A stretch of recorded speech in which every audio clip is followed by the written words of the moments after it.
नमस्कार, स्वागत करेंगे न्यूज 24 में आप सभी के साथ मैं ऋतिका पांडे। हमारा उत्तराखंड हमारा स्पेशल बुलेटिन देख रहे हैं। खबरों की शुरुआत करेंगे चमोली की बड़ी खबर से। जी, आप बात करेंगे सीधे तौर पर चमोली में दुर्गम नीति घाटी में 31 मई और 1 जून को नीति एक्सट्रीम अल्ट्रा रन का आयोजन होगा। उत्तराखंड पर्यटन विभाग और भारतीय सेना मिलकर ये आयोजन कर रहे हैं ताकि सीमा पर्यटन को बढ़ावा मिले। दौड़ में 75, 42, 21, 10 और 5 किलोमीटर की श्रेणियां शामिल हैं। ऊंचाई कम, ऑक्सीजन और मौसम की चुनौती इसे देश के कठिन दौड़ों में शामिल करती है। सेना रूट सुरक्षा, मेडिकल और लॉजिस्टिक्स संभाल रही है। आयोजन से स्थानीय होम स्टे, परिवहन और गाइड सेवाओं को लाभ मिलेगा। पर्यावरण संरक्षण और कचरा प्रबंधन भी विशेष इसकी व्यवस्था भी की गई है। चमोली से सुरेंद्र धनेत्रा की रिपोर्ट देख रहे थे। अब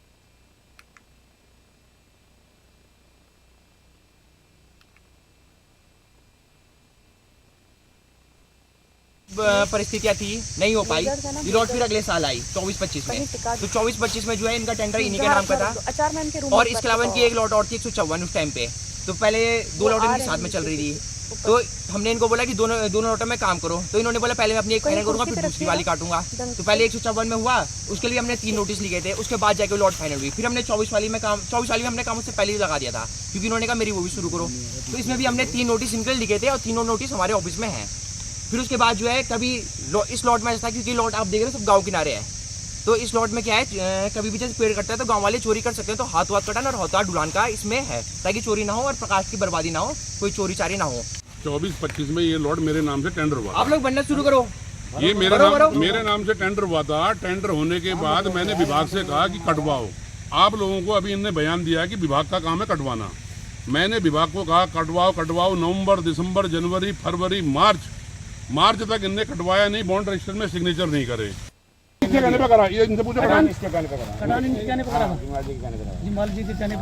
आपको रिक्वेस्ट करके गया हूँ, आपके सामने भी फोन आपके सामने जब मैं बैठे। हाँ, उसमें इसलिए मैं कह रहा हूँ कि उसमें करीब 200 कुछ, पूरी एग्जैक्ट मुझे अभी याद नहीं आ रहा है, लगभग उतने पेड़ उसमें पाए गए।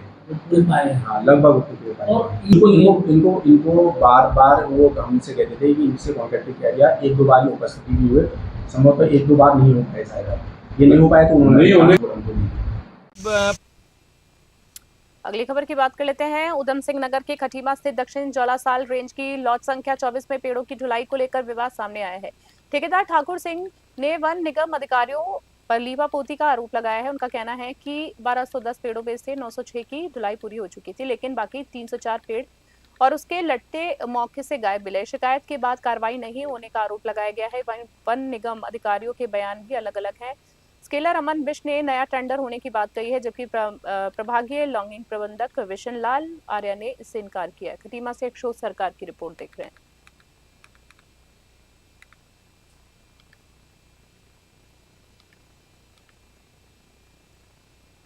और अगली खबर की बात कर लेते हैं। चमोली शनिवार सुबह लगभग 5:50 लावटी गांव के जंगल क्षेत्र में एक इको वैन UK 07D जी हाँ 2979 अनियंत्रित होकर करीब 400 से 500 मीटर गहरी खाई में गिर गई। हादसे में 3 लोगों की मौके पर ही मृत्यु हो गई, जबकि 3 लोग गंभीर रूप से घायल हो गए। वाहन में कुल 6 लोग सवार थे, जो देहरादून से एक परिजन के पार्थिव शरीर को लेकर अंतिम संस्कार हेतु गांव लौट रहे थे। प्रारंभिक जानकारी के अनुसार चालक को नींद की झपकी आने लग गई। घायल को उपचार के लिए अस्पताल भेजा गया। पुलिस, DDRF और स्थानीय प्रशासन से मौके पर पहुंचकर राहत और बचाव कार्य की मांग कर रही। चमोली से सुरेंद्र धनेत्रा की रिपोर्ट।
अगली खबर की बात करेंगे खटीमा उदत सिंह नगर से। देख रहे हैं पालिका के डंपिंग जोन के पास अवैध बांस मिलने की विवाद ने हिंसक रूप ले लिया है। सफाई कर्मचारी ने कुछ लोगों पर मारपीट, गाली गलौज और जान से मारने की धमकी देने का आरोप लगाया है। पुलिस ने शिकायत की है। वहीं विश्व हिंदू परिषद पे अवैध मांस परिवहन को स्वास्थ्य मानकों के उल्लंघन की भी शिकायत दर्ज कराई। आरोप है कि कुछ चिकित्साइयों द्वारा बिना लाइसेंस और चिकित्सा जांच के मांस को ढोया जा रहा है और अवशेष धार्मिक स्थलों पर फेंके जा रहे थे। पुलिस ने जांच शुरू कर दी। प्रशासन ने दोषियों पर सख्त कार्रवाई की मांग की है। अशोक सरकार की रिपोर्ट देख रहे हैं खटीमा से आप। एक पीस कमेटी की बैठक हुई थाने में सरसम्मति से तय हुआ कि एक ट्रैक्टर ट्रॉली इस्लामनगर नूरी मस्जिद के पास खड़ी की जाएगी। उसके मुताबिक एक ट्रैक्टर ट्रॉली वहां खड़ा किया गया। ईद का समय था। कुछ तथाकथित लोगों ने कट्टों में बंद करके सर और पैर हाथ रख दिए, डाल दिए। ड्राइवर को मालूम नहीं था कि कट्टे में क्या है। वो लेकर के आया जहाँ से कचरा डंप होता है, तो वो डंप कर ही रहा था कि इतने में बजरंग दल के कुछ कार्यकर्ता वहाँ पहुँचते हैं और उसके साथ बुरी तरीके से मारपीट की जाती है। ये विषय कल का है। कल शनिदेव मंदिर चौराहे के पास इन्होंने कुछ अवशेष फेंके थे, जो फील्ड में फेंके थे। उस फील्ड में हमारा बालाजी दरबार भी लगता है और उसी के बगल में ही शनिदेव मंदिर है। हमने इसकी आपत्ति जताई। ईद के संबंध में एक पीस कमेटी की बैठक हुई थाने में। उत्तराखंड बुलेटिन में इतना ही। बने रहे न्यूज़ 21। नमस्कार, जय हिंद, जय भारत।